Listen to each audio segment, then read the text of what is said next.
but I'm trying to think, Joe Merger and all those kids were.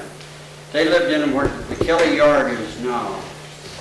It was part of the Anaconda Road, the alley of the Anaconda Road. And there was quite a community in that area. And they were mostly all Serbian people. Yeah, George Perry from Dugan Dolan. Yeah, he was in, Bob Kotovica lived up in the road there too. Yeah, his dad ran a grocery store. Al Shoemaker had a grocery store in the, or butcher shop in the Anaconda Road. But somebody asked me to say something on the Gulch, and really, I'm not an expert on the Gulch.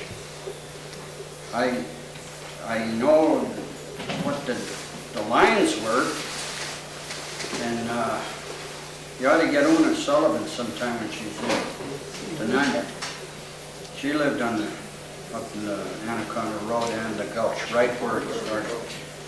Like Dugan Avenue and all of those streets up there, Ridgely Avenue. Right, Ridgely Avenue went right up to High or down. Just like that. Smith lived up on Ridgely Avenue. She used to take a cab home, and the cab used to raise hell about having to go up there. But it was a great neighborhood. What do you remember about the women in the Corktown? It sounds like there weren't any women up there. Just kids and men. They never shut up. That's where all the beauties come. Yeah, but they were very much involved in the church, involved in the school, and done what they could for the nuns. There was always a bake-off or something for them. Everybody pitched in. You know, that church burned in right in the Depression. And I made my first communion in the basement of the church. Didn't Jimmy too?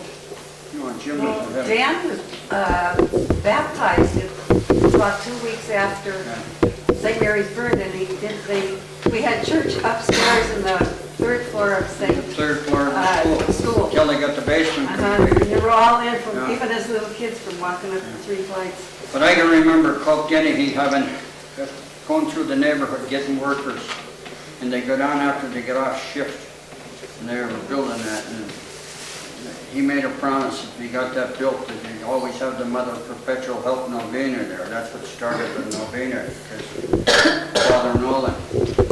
And again, like they say, he had a tough time because of the animosities that was created over with a lot of the old country Irish. And but he done it. And Coke was God. If there's a heaven, he's there. He was so dedicated. I could hear him in the middle of the night all. My mother moved up here. She moved into St. Mary's. She started my brother at St. Mary's School. Anyway, it must be the new kid that walked in. Oh, so she went to that. And so forth. God, who was it? She said, these are the worst kids I've ever seen in my life. And then Sweeney, the mailman, said, move into the west side, you'll never have any more calls. Was the sister's house always over there on West Agate Street, or did that burn? The nuns' home? Yeah. They tore that down, Jim. When they moved them out of there to that, well, Jim Sullivan's mother's home. That was a company home.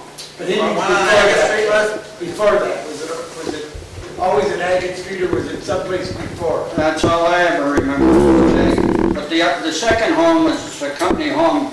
They moved the Sullivans out from the Stewart yard up into that home. Big Jim Sullivan was the foreman of the Stewart when he died. And they lived in the house, and then Nora moved up there, and then the company gave it to the nuns.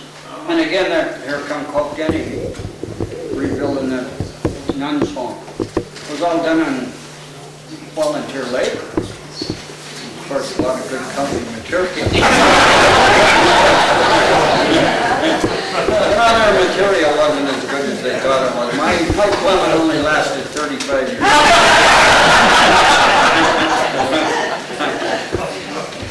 Kevin, do you remember anything about the strike of 34? Yes.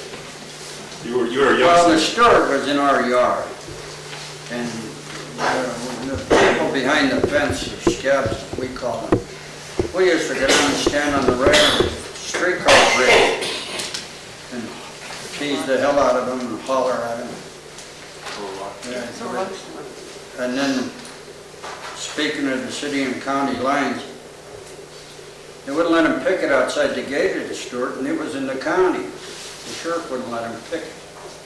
So they moved across the street in those apartment houses and sat on the porches and raised hell from there. That was in the city.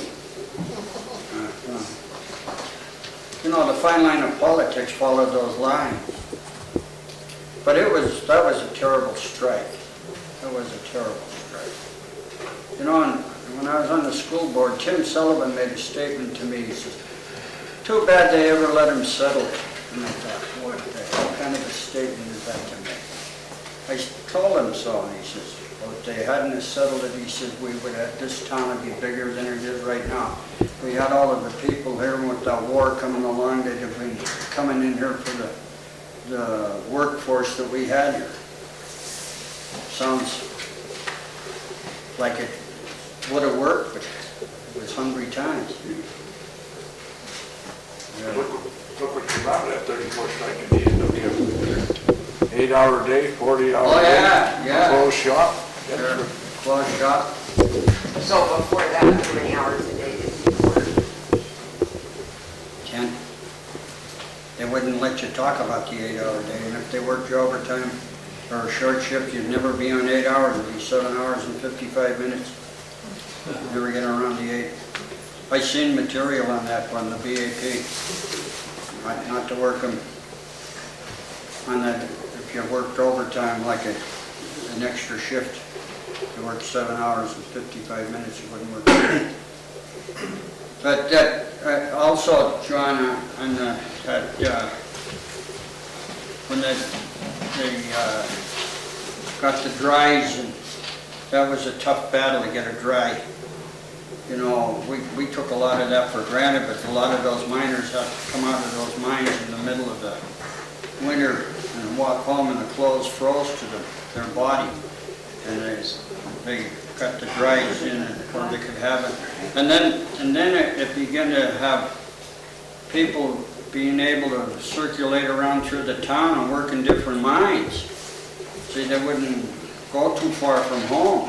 And they kind of use that as a control to hold it, like the wrestling card. Kevin, this is about BA&P, and I know you know a lot about that too. Yeah, did you see my tracks? But you said there was only a mile of track going across Butte, and that went to Anaconda. Did it ever extend beyond Anaconda? Yes, it went up to the Southern Cross Mine in Georgetown Lake. Oh.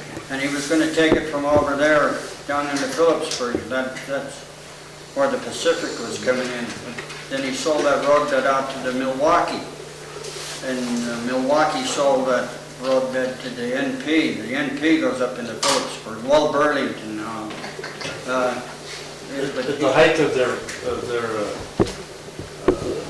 progress, how many people work for the BA&P? 700. 700. That's quite a workforce in itself. And 700 cars of ore went out of this town every day at the peak before the 59 strike. 700 cars of ore and 90 cars of slime come back over, plus the other empties and product out of the smelter, plus your other material needed in the smelter on one piece of track. How many high school kids did your dad hire between Butte and Anaconda in the summertime? He always said about 150 kids a year.